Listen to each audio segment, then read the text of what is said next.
Hello friends, अगर आपके पास भी एक से ज़्यादा हाउस प्रॉपर्टी है, मतलब 2 हाउस प्रॉपर्टी है और आप ये सोच रहे हैं कि आपको कॉम्प्लिकेटेड ITR 2 फाइल करना है, तो ये वीडियो आपके लिए है। असेसमेंट ईयर 2026-27 से ITR रूल्स में एक चेंज आया है हाउस प्रॉपर्टी से रिलेटेड। ये चेंज क्या है और ये आपको कैसे इम्पैक्ट करता है, ये देखेंगे आज के वीडियो में। तो बिना देर किए लेट्स गेट स्टार्टेड।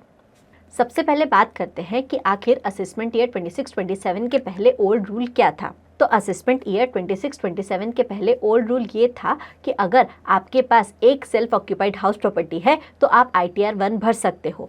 लेकिन अगर आपके पास एक से ज़्यादा हाउस प्रॉपर्टी है, फिर भले ही दोनों हाउस प्रॉपर्टी सेल्फ ऑक्यूपाइड क्यों ना हो, तब आपको ITR 2 भरना पड़ेगा।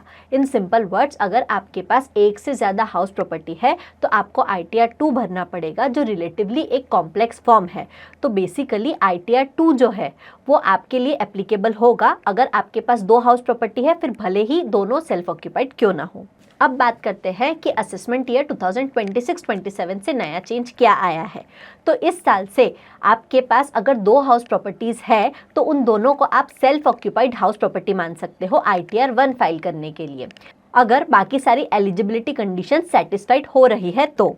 प्रैक्टिकली बोला जाए तो आप 2 हाउस प्रॉपर्टीज को सेल्फ ऑक्यूपाइड मान सकते हो अगर वो दोनों आप यूज कर रहे हो, मतलब कोई भी रेंटल इनकम नहीं है उन प्रॉपर्टीज से।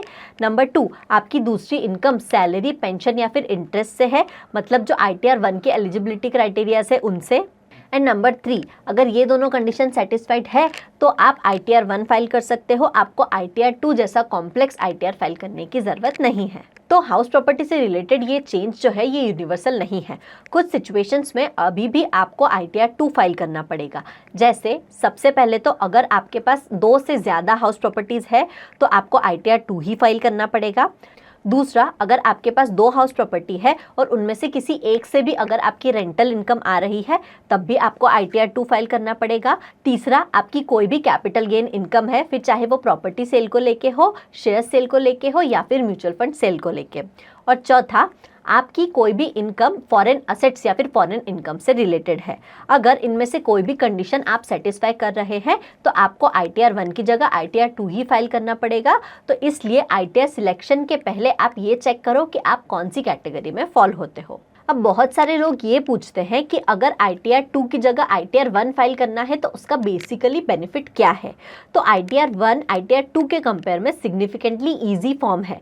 यहाँ पर आपको कम शेड्यूल्स भरने पड़ते हैं और प्रीफिल डेटा भी एक्यूरेट आता है। तो अगर आप इस कंडीशन के अंदर एलिजिबल हो तो ITR 1 भरना आपके लिए कभी भी ज़्यादा बेनिफिशियल होगा, क्योंकि ये इजीली फाइल होता है और इसकी प्रोसेसिंग भी सिंपल होती है। और ये फ़ायदा आपको तब मिलता है स्पेशली जब आप एंड मोमेंट पर अपना रिटर्न फाइल करते हो। वैसे ITR फाइलिंग तो एक ईयरली कंप्लायंस है, मतलब आपको साल में एक बार करना पड़ता है। लेकिन अगर आप कोई GST रजिस्टर्ड बिजनेस रन करते हो या फिर आपके बिजनेस में TDS जैसे कंप्लायंसेस है तो आपको मंथली कंप्लायंसेस भी फॉलो करने पड़ते हैं। कैसा हो, अगर आपके पास एक ऐसा टूल हो जो आपकी अकाउंटिंग के साथ ही आपके कंप्लायंसेस भी मैनेज कर सके। मैं जिस सॉफ्टवेयर का यूज़ करती हूँ उसकी हेल्प से ना सिर्फ मैं अकाउंटिंग इजीली मैनेज कर पाती हूँ, बल्कि compliances, inventory, vendor management etcetera भी मैं बहुत ही इजीली कर पाती हूँ। इस सॉफ्टवेयर की मदद से मुझे मंथली कंप्लायंसेस जैसे GST, TDS एक्सेट्रा फाइल करने में हेल्प मिलती है। GST फाइल करने के लिए मुझे सिंपली GST रिपोर्ट्स में जाना होता है। यहाँ पर मेरे पास 3 ऑप्शंस होते हैं: GSTR 1 सेल्स रिपोर्ट, GSTR 2 भी परचेज रिपोर्ट एंड GSTR 3 भी समरी। मुझे सिंपली रिपोर्टिंग पीरियड सिलेक्ट करना होता है एंड वैलिडेट रिपोर्ट पर क्लिक करना पड़ता है। वैलिडेट रिपोर्ट पर क्लिक करते ही मेरी रिपोर्ट जो है वो वैलिडेट हो जाती है और अगर कोई एरर है तो मुझे यहाँ पॉपअप में दिख जाता है। अगर कोई एरर नहीं है तो सिंपली मेरा वैलिडेट होते ही मैं रिफ्रेश रिपोर्ट करूँगी और मेरी GSTR 1 की रिपोर्ट मुझे रेडीमेड मिल जाएगी। मैं सिंपली JSON डाउनलोड कर सकती हूँ या फिर PDF भी डाउनलोड कर सकती हूँ और अपलोड करने के लिए मैं सिंपली इस डाउनलोडेड JSON को GST पोर्टल पर जाके सिंपली अपलोड कर सकती हूँ और मेरा GSTR 1 फाइल हो गया। इसी तरह GSTR 2 भी परचेज रिपोर्ट का रिकन्सिलिएशन भी ये सॉफ्टवेयर मेरे लिए इतना ही ईजी बनाता है और मैं GSTR 3B की मंथली समरी भी यहाँ से देख सकती हूँ।